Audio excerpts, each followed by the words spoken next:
it's been hard over the course of the past year because of the high fuel and food prices, which have pushed probably another 100 million people into poverty. And as we emphasized this week, we estimate that some 44 million more people are now suffering from malnutrition because of this. But what I've been trying to draw attention to this week is that I think that the problems in the developed world could now flow over to the developing world, which up to now has had good growth.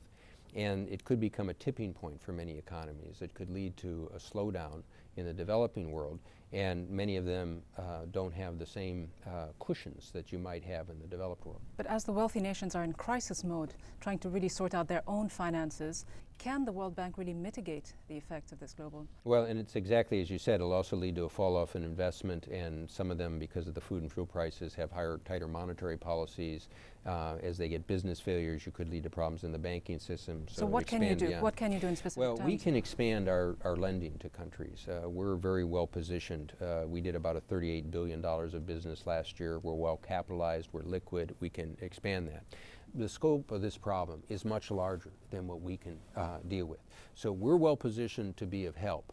But what we also have to try to do is continue to get the developed world to follow through on their promises in Glen Eagles, and also try to work with developing countries so that they can tap some of their own resources with the right investment policies. What is the solution, though? Because you have said recently that you are advocating turning the group of 7 industrialized countries into a steering group that would also include the economic rising powers. It almost suggests that this whole financial global crisis could have been averted if these countries would have gotten a seat at the table. Does it make sense to offer more countries to join the G7 when the G7 itself should be fixing its own home? Well, I think the logic is that the change in the world economy means that if you're going to tackle financial problems, development problems, trade issues, environmental and energy issues, you're going to need other players at the table. Now, it's always the case you bring more countries in, and it makes it harder to be able to try to achieve a solution.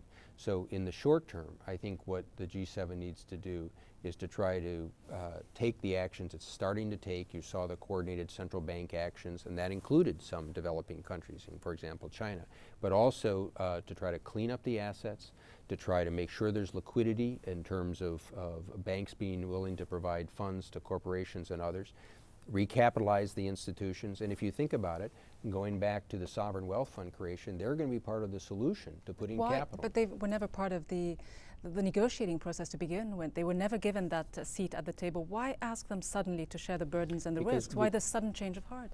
Well, because we're all in the same boat together.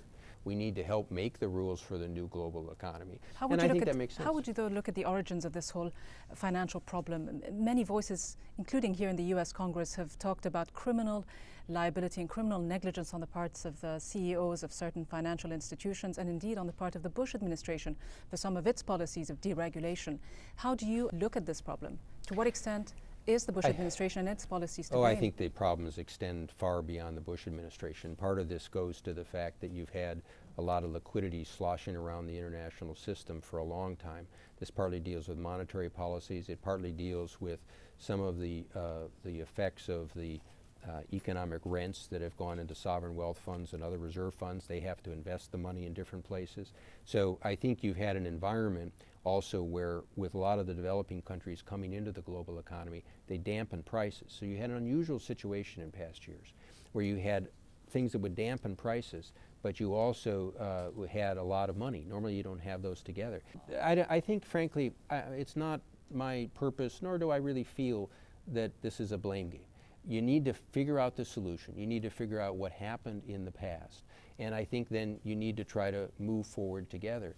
So, you know, the questions you asked, or people legitimately want to know, for example, if people did criminal activities. We're not a criminal prosecuting institution. It's my job to try to help poor people